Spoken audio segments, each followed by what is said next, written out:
Today, very excited to have on Joseph Woodbury. He's the CEO of Neighbor. There's got to be empty space all around the country, in neighborhoods, in apartment buildings, in retail buildings. What if there was an app where we could take all of that space and just say, hey, you want to rent this? Then you can rent to your neighbor. So that's why it's called Neighbor.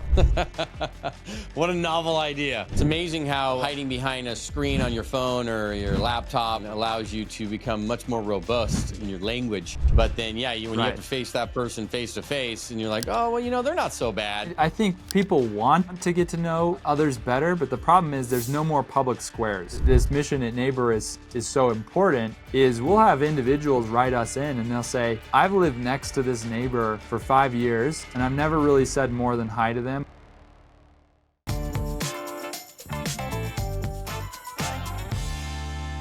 All right, everybody, this is Justin Brennan here for another podcast with abundance to give. And today, very excited to have on Joseph Woodbury. He's the CEO of Neighbor. And, I don't want to kind of butcher what he's doing, but it's pretty amazing in how he's shifting up and shaking up the industry of space in your home, in properties in general, and what you can do to it from earning a little income here and there. But, I'd love to kind of just have you share kind of what Neighbor is. And then, we'll get into kind of how giving back, helping others, leaving a legacy has been kind of part of, your mantra on top of just making money in a company. But yeah, please tell me a little bit about yourself and Neighbor and what you're doing. Yeah, thanks for having me on the show. So I'm Joseph Woodbury, founder, CEO of Neighbor. Neighbor is a peer-to-peer parking marketplace, storage and parking marketplace. We take unused space that people have in their business and we rent it out for storage or parking. We work with many, if not most, of the largest multifamily REITs in the country, as well as smaller operators to generate ancillary income for them. And is it, but do you do it on single family residences as well? Or is it just multifamily commercial space? Kind of tell me a little bit about that. Yeah, we actually started very Airbnb style on the residential side. So people renting out their driveway, their garage, their shed, their basement. And we grew that to all 50 states. We now have individuals renting out space in their homes in almost every city in the country. And around the time of the COVID pandemic is when we turned to commercial as an opportunity as well. We actually had several commercial operators reach out to us and say, we own properties across the country. Could we do the same thing to generate income? And they were really successful on the platform. So we started building that as a whole, almost separate side of the company. And it's really just exploded in the multifamily space. Wow. So what types of areas in a multifamily complex would be rented out? I mean, I could think of many, but share with me the most common. Yeah, so the first is the city's going to require you to build so much parking at your multifamily, maybe 2 spots per resident or 3 spots or 1 spot, depending on the municipality. We take all that excess parking that you have and we rent it out and get it to 100% occupancy for people doing long-term vehicle storage. It's great for the community managers because it's pretty low maintenance and it's monthly, and so there's not a lot of coming and going like you deal with hourly parking. So that's the first thing we do. The second thing is a lot of multifamily owners build storage lockers or storage cages as a tenant amenity inside the apartment building itself, and then they don't get used. I think the average occupancy is 25 or 30%. And so we take the remaining 70% of your storage cages and we rent them out to the community for storage. And all in all, I mean, this can have a pretty meaningful impact on NOI per property. Well, sure.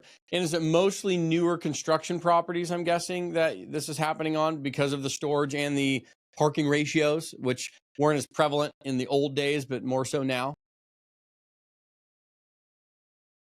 Yeah, it's a mix. It's regional. As I'm sure you're more aware than anyone, apartment buildings, they just look different region by region. And so, yeah, you'll get those newer builds where there's those requirements in place, but you also get regions where historically all of the buildings have had just a lot of parking, too much parking.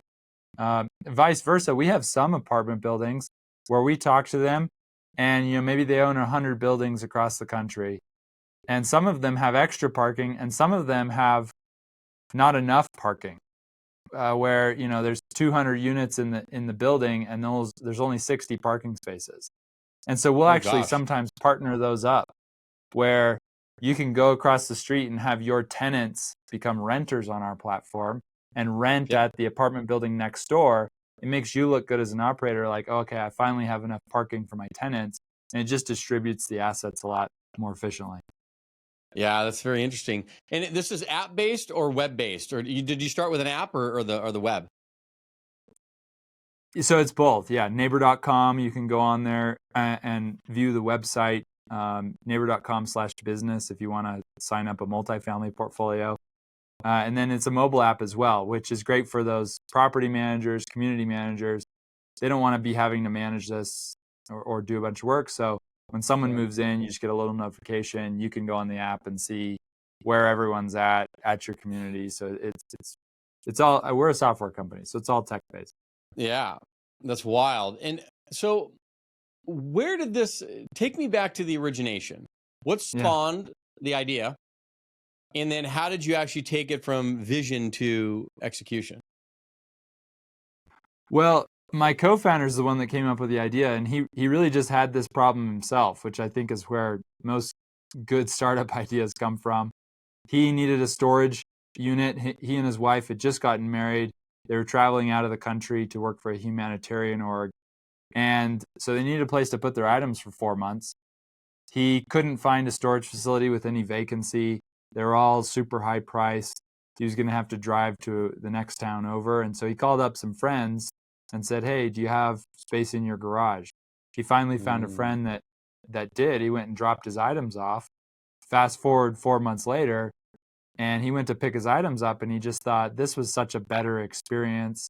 I felt so much more peace of mind knowing my items were in a nice, clean garage in a neighborhood I trusted than in one of those dirty storage facilities on the edge of town. Sure. Plus, I saved a ton of money. There's got to be empty space all around the country, in neighborhoods, in apartment buildings, in retail buildings. What if there was an app where we could take all that space and just say, hey, you want to rent this? Then you can rent to your neighbor. So that's why it's called Neighbor. What a novel idea. But yeah, you're right. You're solving a problem. That's how some of the best things get done.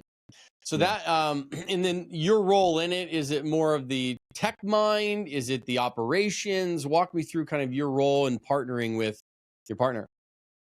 Yeah, so there's 3 co-founders, myself, Preston, the one who came up with the idea, and then Colton.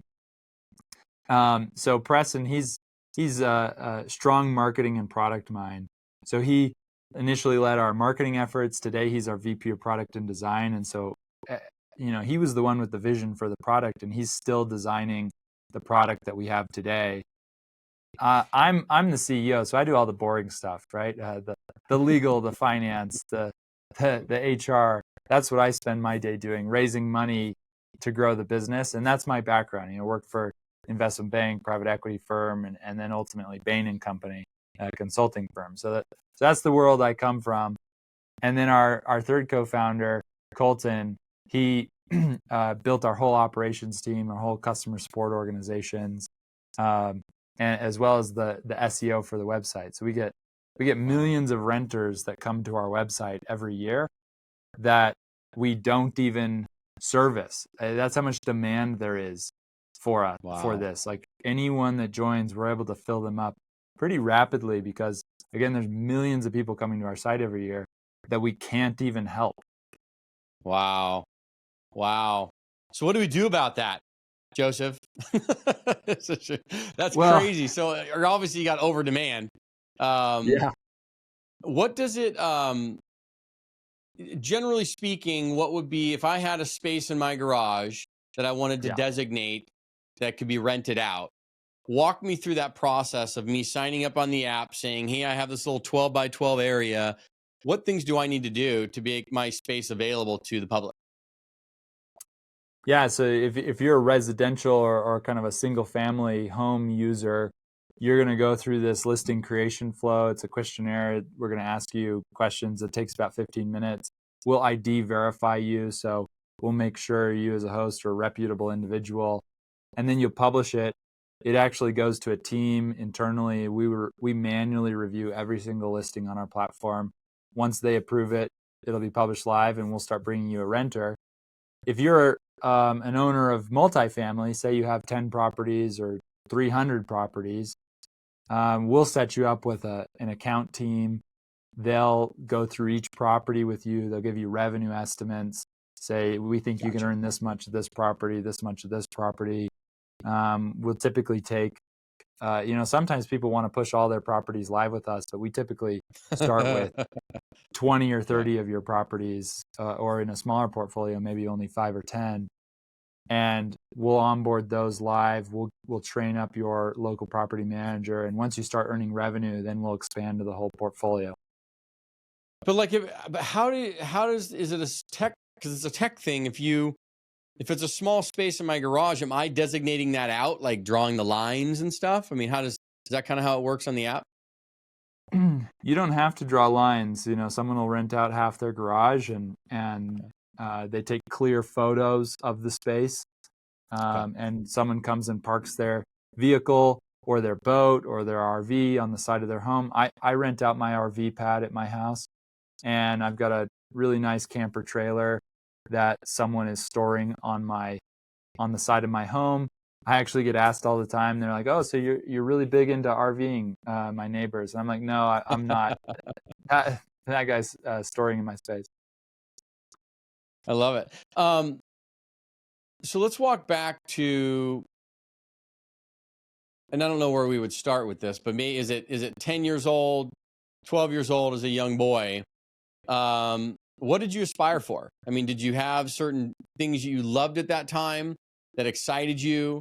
I'm curious as to, I always love people's trajectory, and then we'll kind of get into the philanthropy side of things a little bit, but I want to start with that. Sure. Yeah. I mean, as with most people, I've had plenty of kind of change of trajectory. When I was in middle school, high school, I was, into sports, but also into politics. I did a lot of stuff around that. Wrote a bill, took it through the legislature, that sort of thing. Ended up going and working for the Senate Majority Leader out in D.C. And that was that on the Republican or Democrat side? So I'm from Vegas originally. This was Harry Reid. Okay. Back when he was Senate Majority Leader. That scratched that itch for me. It was very clear I never wanted to go into politics at that point. So I love it. So then I went to school and was kind of on this professional services track. Where I grew up, there weren't any tech companies. I didn't know anything about tech companies.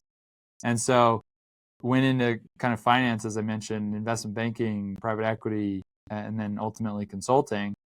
And fortunately, my co-founder saved me from all of that and talked me into doing a tech company. And it's been a wild ride and had the time of my life. Yeah. How long has Neighbor been around? We started in, 2017. So what is that? 7 years or so? Yeah. So you, regarding kind of the consulting and the finance and all of that, you're kind of coming through that. What did you like about that? What did you not like about that? Yeah, I mean, consulting was probably my favorite of those opportunities. My time at Bain & Company, absolutely loved it, particularly because you're able to drop into a company that has some clearly defined problems.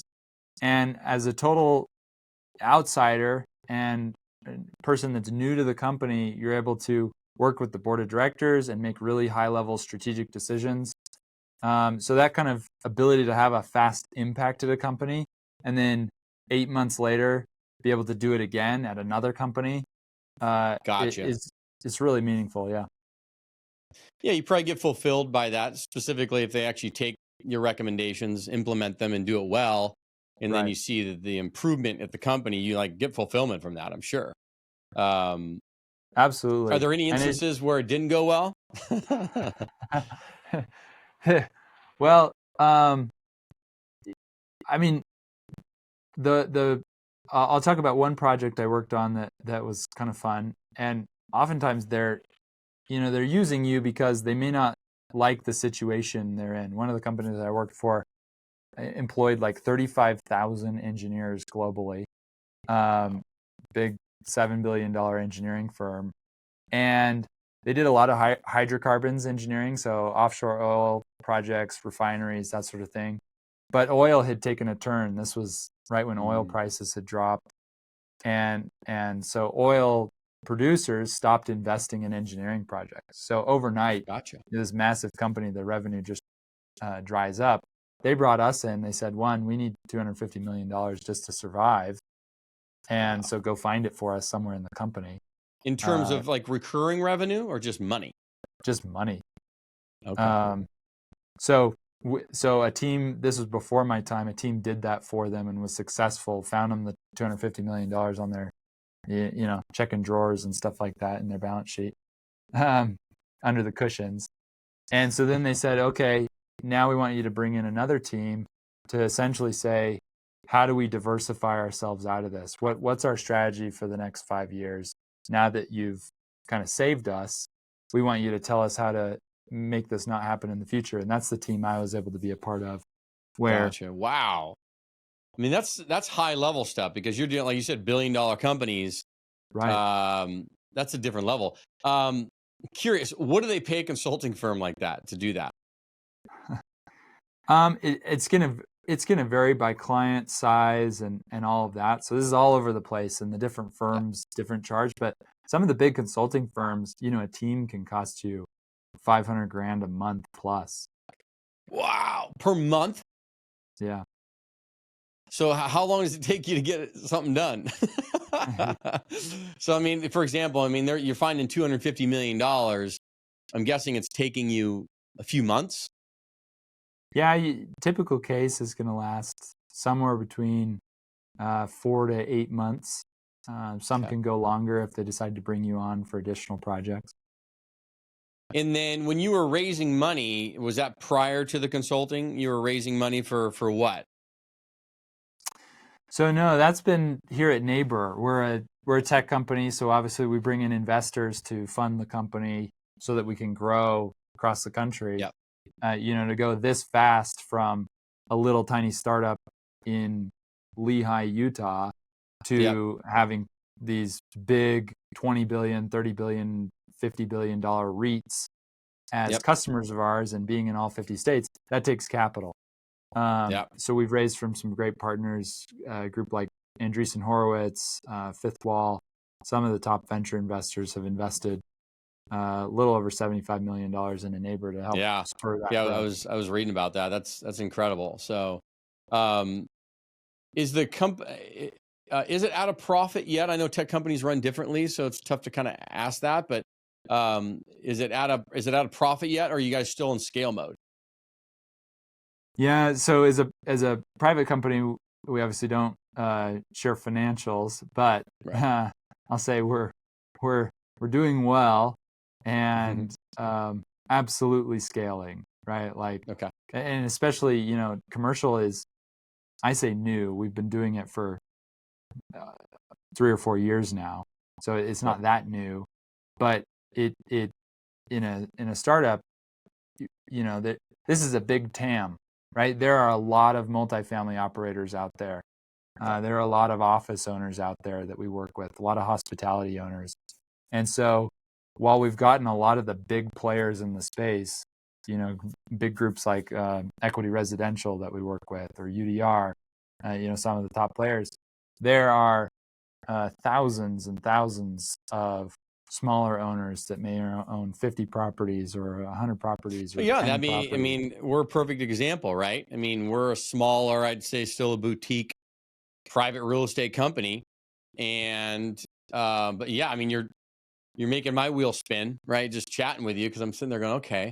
The types of properties where this could be utilized, like you said, the parking and then storage, what properties that would have that, right? And there's a couple in mind. So it's very interesting how that game works. Other than say a storage thing on site and parking, is there any other spaces that can get rented out on multifamily? It's really anything. So, some of these larger operators, they do a lot of land banking where they buy land it's typically inner city. They may not develop it for 5 years. They're just kind of waiting for the right moment. In the meantime, that's earning them nothing. And Right. we can rent that space out during that duration, pay all the property taxes and more on that piece of property. Yeah, And what a great meaningful. value add. I mean, you're paying for yourself 10x, right? Exactly. The service that you're providing. It's a no brainer because it's like you either do nothing and it's a expense, or hey, let's generate something on it and be creative. And so you're bringing that creativity to the table for a lot of folks where they otherwise wouldn't see it. I think that's where the industry's at right now, right? A lot of these bigger operators, rents are pretty flat year over year. So they're looking for other ways to grow that top line without increasing expenses. And there's not a lot of options. I mean, those are tight parameters, increase top line without growing expenses. But if you have this sort of space that's sitting unused, that's all straight NOI, right? It doesn't even hit the top line. It doesn't come with any expenses. And so if you can add 20K, 30K in NOI per property, on a 6 cap, that's, 500K. Well, it's like I tell people every day when they don't understand the power of NOI. And then I show them, I say, let's take a simple 10-unit property. Right. And you increase the rents $100 a month. Okay. Now, granted, there's some expenses in that, but let's presume it's straight $100 a month. So that's 10-unit property. It's $1,000 per month for the 10-unit property. That's $12,000 a year over, say, a 5.5 cap rate, which I think would be fair. And you're adding almost $180,000 in value. Right. Simply by boosting $100 a month in rent or in income. So that alone on a small 10 unit, and then you just amplify that with larger properties. So it's unbelievable when you understand the power of net operating income. Yeah. Yeah. I mean, some of these portfolios we're adding 500K to $1 million in value to the property just by using Neighbor. If you have 50 properties, that's $25 to $50 million. It's huge. Out of nowhere. All of a sudden, you look like the genius to your LPs, to your shareholders and private investors and whatever else, public investors. Do you own multifamily yourself? Do you like multifamily since you're starting to get into it, or is it like turned you off? I love the category. I don't personally own multifamily myself, but it's office obviously does not look good right now. I think there's some long-term headwinds for retail. Multifamily, we're going to continue, even though rents are flat right now, we're going to continue to need multifamily 5-10 years from now. The population's not shrinking. Right. Yeah, and I tell people, because all you got to do is look at the data. And it's amazing how people, they when things change, right? And right now, you're right. Rents are flat, expenses are up. So those margins are squeezing, right? It's tight. We have a couple properties where you're just kind of like treading along, breaking even in some cases, right? Depending on when you bought it, et cetera. But they don't realize that it's a cycle, right? And everything goes in cycles. And if you just look at the new construction that's happened across the country in a lot of bigger growth markets. So you've had some areas of oversupply temporarily. But then you had interest rates and construction costs go through the roof too.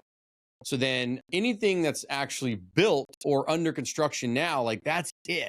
Because permits have actually stopped and like tightened up in a lot of these high growth markets. So what's going to happen, and you just look at the data, you can go to cred.iq, and look at the trending data. By 2026, sometime in the first quarter of 2026, and it may happen sooner, you're going to run into an inventory problem because all that inventory that's now oversupplied is going to be absorbed. And then coming into 2026, they're going to have a catch-up problem because they're not going to have inventory under construction to catch up. So now you're going to start to see the rents go through the roof again. You watch it. So that's why I tell people, I said, just hold on. I understand things are tough at the moment in the multifamily space, and I get it. But it's because rents are flat and expenses have increased. So your margins are like that. But it's going to change. And then you're going to see rents go the other way because that's just the market. So, Yeah, I mean, if you have a term loan with interest rates right now, I think there's a lot of properties that they're not just squeezed, they're totally underwater right now. yeah, And I think it can be tempting as an operator to say, this isn't what I signed up for, I'm out. yeah, But the people that hold on right now and get creative and find little ways to make it work, they're going to be the people that reap all the benefits 2-3 years yeah, from now. They're going to look like geniuses. Like I said, they're going to look like the ones, hey, how'd you do it? How are you so smart in multifamily? And they're going to be like, I just stuck it out and I found other ways to monetize the property until I could get through to the other side. That's right. That's exactly right. Because it can look bleak, right? I mean, even on one of our assets now, I mean, unfortunately, thankfully, it's only one. We bought it at the peak of the market, hindsight now being the end of 2021 into early 2022. And then interest rates started to go skyrocketing in March of 2022, as you remember. And at that time, we were under renovation. So we actually had a bridge loan. There was only a 2-year loan at variable rate interest. So we watched our interest rate go from 4.25% to 9.5% in 8 months. And I saw that. I'm like, oh, shit. So I ended up moving out to the property in Texas, Joseph. Lived on site with the renovation crews because I'm like, we've got to get done with the renovations yesterday because we got to speed this thing up because I see what's happening. So we can get rented up, right? And get the new rents up and get everything up so we can refinance the property into fixed rate debt. And we squeaked that baby across the finish line last year in July and got into fixed rate Fannie Mae debt at 5.49%. About a week before the 10-year Treasury went through the roof and interest rates went up even higher. And had we not done that and I had not moved, I literally lived in one of the model units for a couple months getting the renovations done because I'm like, I'm not letting this property go. It's not going to happen. I said, we have $7 million of investor money in it. I said, our money's in it. And I said, it ain't going to happen. So it was our lenders who helped us get that done were so blown away. They were like, Justin, we have never in our human existence ever had an operator, an owner move out to their property in the unit and live to get it done. I said, listen, man, it was crazy times. I said, we've never seen interest rates go like that fast ever either. I mean, it was unprecedented, right? To go up 11 times in 9 months. I mean, we'd never seen it in our entire existence. So I said, unprecedented times call for unprecedented measures. And I said, I wasn't going to allow that thing to implode simply because we didn't give the right effort. So what a great story. So that was that one. And we're still holding on to it and it's treading along. But as you'd alluded to, rents have flatlined temporarily. Expenses have increased. And so we had even had to take another measure recently because we hired all these third-party management companies, right? And they're all good management companies technically, but they all cost an arm and a leg because they have so many extra fees and costs and things involved in their operations. So I'm looking at the P&L statements going, guys, I mean, your payroll burden numbers and your G&A for general administrative numbers, I said, these things are through the roof. I said, our bank is not going to allow us to pay these things anymore because they were charging for things like sending their team to conferences and getting training. And I'm like, this is your company dime, not ours. And they were charging us for it. So eventually we had to let them all go and we had to bring in our own team, our own staff to run the property recently. And I said, we just got to do it. Because I said, I can run that thing lean and mean now. And we can, it wasn't like they were operating it great. I said, I don't mind paying good money for good service. But what I can't do is pay you 4 seasons money and get budget suites results. Right. It doesn't work, right? So we had to come in and now we're operating it with our own staff, operating systems, management, and we're doing a better job in less than, because this literally just happened 2 months ago. We're doing better in 2 months than they did the entire time they operated. So sometimes you just got to do some crazy stuff, man. You know that, being a CEO. You just got to do what you got to do. So, I'm shocked consistently by the different levels of management, even sometimes from big companies You'll have some portfolios. They are a well-oiled machine. They are so well run. And you'll go other portfolios, and we get an inside look, and it's like there is so much opportunity for increased efficiency. There's so much, it's just out of sight, out of mind. No one's paying attention to it. And it's like, wow, you could be operating at way higher occupancy rates. You could bring down the cost dramatically. A lot of times when we'll ask portfolios, they'll tell us they don't have any extra parking, and we'll help them go do an audit. And it turns out they have 5 to 10 extra spots at almost every location. They're just not in their CRM. Almost no one has these storage lockers uploaded in their CRM. There's just a lot that, if it's not core rents, just doesn't get paid attention to, because the operator, the local community manager, it's not something they're thinking about day to day. Yeah, they're not thinking about it like that. They're not being out of the box thinkers, right? It's just very like, and we're going to put it in the monotonous box, and then that's how we're going to run it. Yeah. Right. Very interesting. So let's talk, like, what are your passions, man? I mean, outside of being CEO of Neighbor, like, you got family, I'm guessing. Tell me a little bit about family, passions, things that you care about deeply. And I mean, because that's ultimately what this podcast is all about, is abundance, but abundance to give. Yeah. Well, my family kind of pushes out any ability to have any passions. I've got 7 kids, and they take up all my time. I love it. I love it. So I love those guys. They're all 7 kids. Our oldest is 8. So we've packed them in, and just fun ages, lots to do. It's busy every day when I get home, and we love it. So you said your eldest is 8 years old? That's right. So everything's under 8 years of age right now. Yeah, we've got so 8, 6, you're 5, in the midst of the 4. tornado. That's right. Oh my gosh, I love it. This is incredible. I need to talk to you in like 3 years from now too, and be like, hey, how's it going? Yeah, when they're all teenagers. I know. And then you just get into the even crazier stuff. So as a company, and maybe some philanthropic goals and passions that you may have down the line, like what does that look like for you guys?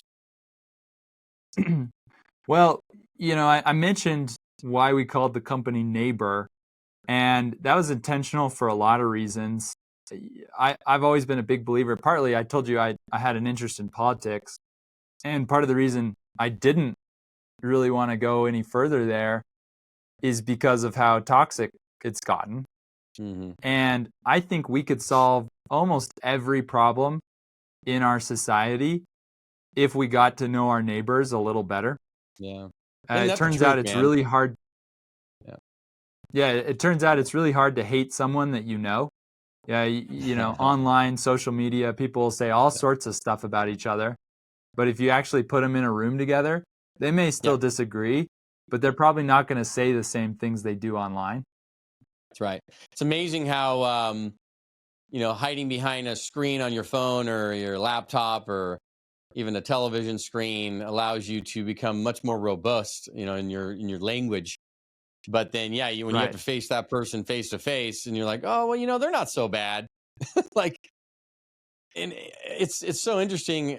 I kind of chuckle about it, because I honestly believe that if you sat down 75% of the country, just about everybody, sure, there's differences, but we could come to an alignment on 75% of things. And it is true. We do have more alike than we don't. But I feel like it is the louder minority voices, right, on either side of spectrum that tend to, pigeonhole everybody into their corners and get everybody really ramped up, because that's how it works, right? You got to ramp everybody up so they get very emotional, and then everybody hates each other, right? And the problem really is not that way. I mean, and whether you're Republican, Democrat, in my case, more libertarian, I think they all stink. There's just the vitriol doesn't need to be there, man. Like it's just not. It's just a lack of, I think, listening spending a moment to understand people's circumstances and where they're coming from. Because most, as you know, and you've been in it a little bit, people's circumstances and their viewpoints are shaped by their surroundings, right? And their upbringing and all these other factors. So that's why they feel a certain way, Right. and they voice it. So what do you think about that? Well, I think people want to get to know others better, but the problem is there's no more public squares. We just don't have nuclear communities anymore. I mean, the last public square was your workplace where you got to interact with people. And now with remote work, you're no longer exposed to those people at work who are different than you. Interesting. And so that's why we think that this mission at Neighbor is so important, is we'll have individuals write us in and they'll say, I've lived next to this neighbor for 5 years, and I've never really said more than hi to them. I wave to them if I see them in the street. But I rented their space on Neighbor. I found that they had listed it. I went over. They actually had to come out. They helped me carry the boxes into their garage. We got to talking. We realized we have a lot in common. You know, they're a Democrat, I'm a Republican. It turns out we don't hate each other. We've had people start like going to lunch, like every Thursday or every other Thursday they go to lunch. That's cool. We've even had people start dating each other. It's amazing. Wait a minute. The connection. You're creating a dating app too, Joseph? Yeah, that's definitely not the primary purpose. But it turns out that we just need opportunities, because no one's going to take the initiative. No one's going to be that person that goes over and knocks on your neighbor's door. It's just not what we do anymore. Right. We're culturally, isolated and we're online. And so we don't do anything outside of our immediate family. But you need things that force you, that give you an opportunity, an excuse. I think that's what people want, is an excuse, a reason. Yeah. And if there's a financial transaction taking place, you don't feel bad about it. You're like, I'm paying you to put my stuff here. Well, really, sure. You're also connecting on a human level. And we've done that. I mean, we have users in cities with 2,000 people that are renting from each other. And we have users in downtown Manhattan that are renting from each other. And all of those people are having this really cool opportunity to connect, far more than any other marketplace too, because you may spend 5 minutes in an Uber drive, and that you meet another person, but you're never going to see them again. You're never going to see your Airbnb host again. But on Neighbor, a storage transaction, it's 6 months, 12 months, 24 months, 36 months. I mean, heck, we've got users that started with us in 2018 that are still storing with us today. Wow. And so there's a real long-term opportunity to get to know someone. Yeah, what's and you probably can't share too much about this, but what's some big initiatives on the horizon that Neighbor's doing? Yeah, so are you guys going to do a Super Bowl commercial? Anything like that, Yeah. I think Super Bowl commercials are a waste of money, if you ask me. Probably. But they're cool. They're fun, right? I love watching them. But anything big on the horizon that you can share with us? Yeah, absolutely. We are starting to build, we've provided all this revenue for these large groups. Now we're starting to build all sorts of really robust software, SaaS software for them to integrate with their systems, to handle other things. They may have other things on their property that now we're plugged into their parking. Now we're plugged in some ways. We can actually provide 2024 software for them that's much better than whatever legacy software they're on that was built 20 years ago. So a lot of that coming on board that's quite exciting. We have some really cool, sorry, I'm blanking on the project name that we're doing, but for our SMB hosts, we've built some really cool tools, one of which we call Blueprint, where if you have a lot that you're looking to rent out on our space, maybe next to your small business, maybe you own a gym or a nail salon, we built a tool where you can actually pull up a satellite image of that lot and drag out parking stalls, and they will be to size. They'll be measured satellite to size, and you can lay out this Wow. parking lot, Okay. and it will show you as you're laying this out, and you can do them diagonal to fit the most number of vehicles and put some RV parking in the back. And it'll just tick up the dollar amount and say, okay, now here's how much you're earning. Now here's how much you're earning.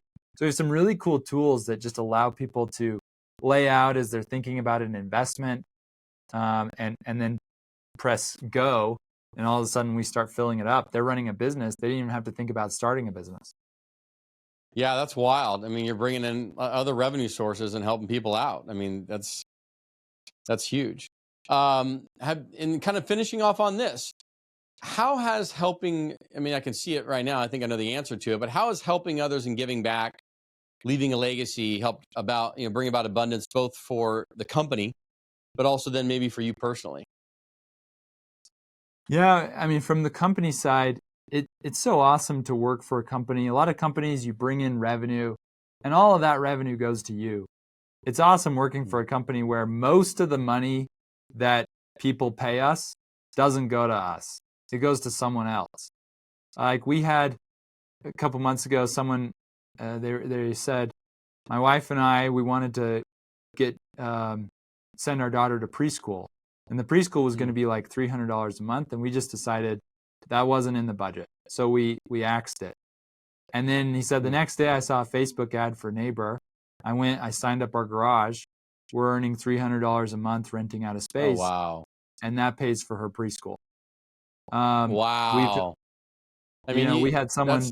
That's such a small sliver, right? Example, but such a great one because it's simple. Because, yeah, I wanted to send my kid to preschool. I mean, that's a perfect example. And I couldn't do it financially like we wanted to. We just couldn't. But then now your system provides them that opportunity because they can rent out a space in the garage and make the money and send their kid. I mean, that is a literal perfect example of how that works. I mean, that is giving it its greatest in a unique way, indirectly, but it's direct. Yeah. Huh. I mean, we had another one that came across my desk. Woman lived in LA. She'd just gone through a divorce, right? Pretty hard period in your life when that's happening. And she lived in her dream home, but after she got divorced, she was still in the home, but like she was going to have to sell the home because she didn't have an income. Her whole income situation had just changed. Yep. And she reached out. We were able to help lay out her space and rent out enough spaces to where we paid enough of the mortgage to where with her other income, she was able to essentially keep her home. Wow. So it's impactful what these individuals are empowered to do. And that's what we want to do as a company, is just empower people to run a business without having to run a business. Yeah, Yeah, that's very interesting. Huh. Yeah, you guys provide a very unique service because, I mean, you're doing things. Yeah, I mean, you're allowing people to connect, right? And you don't expect that, right? Connecting because they're having to interact as they're sharing space and carrying boxes and all that stuff. They start dating. I love that, by the way. That's hilarious. And then, but you impact people financially too, or they maybe otherwise not be able to survive and do some things. And now all of a sudden they got an extra few $100 in their bottom line each month. And now they can get across the hurdle and stuff. So that's got to like fulfill you a bit. It's well beyond, like you said, just hitting a bottom line revenue, because now you're actually genuinely impacting people's lives and well-being. Absolutely. It's the sort of thing where you come to work and every day you can say, if we do better as a company, a bunch of other people do better. It's not like if you're a loan shark and if you do better, someone else is worse. Gosh, I feel like and I know you have a marketing guy doing your thing, but I feel like based on these stories that you just told me, like your guys' entire marketing should be snapshots of people's stories, right? I always say the best marketing in the world is if you can make me laugh or make me cry, right? And the stories like that about people not being able to put food on the table, now they can. People not being able to send their child to preschool, now they can. A divorced wife can't stay in her home that's a dream home, now she can. I mean, holy cow. I mean, that'll connect emotionally. Like, and maybe you guys already do that. I don't know. But that sounds like an easy marketing tactic if you're asking me. Yeah, I mean, and it's just like you said, the best marketing is just the natural byproduct of the company. Where the marketing we all hate is where someone's selling something, they paint a veneer, and then you actually go check it out, and you're like, this is not what I was sold. Yeah. So the Yeah, they best always say marketing is people don't buy what you do or buy the product. They buy why you do it. Right? They buy why you Right. do it. Right. And I think that's very, very true. It's very true. Well, yeah, how can people, I guess, learn more about you, find out about you? Obviously, I've seen your Instagrams and all that stuff online, but, what would you want people to kind of get out of this? And then how can people find you? Yeah, so like I said, our website's neighbor.com. If you own a large portfolio, you can go to neighbor.com/business. I think we might even have neighbor.com/multifamily. You can type that in, and we can get you connected with someone on our team. You can reach out to me on LinkedIn. It's just Joseph Woodbury at Neighbor, and I'm happy to connect you directly with someone on my team. If you've got 10 properties, let me know. If you've got 100 properties, let me know, and I'll connect you with the person who manages that size of portfolio, and they can get you set up, or even just send you a free revenue report. A lot of times people just want to kind of kick the tires and check it out. And so we'll just do a property analysis, say, here's how much you'd earn. Let us know if you ever want to move forward with it. I love it. Well, now you got my wheel spinning. I'm going to have to go look at our portfolio, which is a lot smaller than the REITs, unfortunately. But, we're a growing private company and, planning for a lot more stuff. So I really appreciate your time. This was awesome. I'm going to have to come into Utah and come check out 7 kids, man, under the age of 8. That is wild. I mean, your house has got to explode at like 7 a.m. Oh yeah. Yes, absolutely. My goodness. There's no sleeping in at my house. Yeah, I bet. What time do you wake up, by the way? Well, I'd like to wake up at like 7:30, like a normal person, but if I wake up later than 6, the house is on fire, and I bet. Broken dishes. I bet you got between the babies and screaming, the young kiddos. What's your youngest right now? Our youngest is 4 months. We just had her in July. Okay. Woo! Rock and roll. Yeah, you are literally right in the heart of it. So that's exciting. I mean, you're gonna have a heck of a story down. I mean, incredible family photos and all that stuff that you're already getting. So, I like to tell people I've got 8 startups. I mean, let's see. Between you and your wife and 7 kids, you said, so you have 9. I mean, they do 9v9 soccer. I mean, you could totally do that, and you have a basketball team with some subs. That's right. Yeah. Yeah, it's all about the sports team.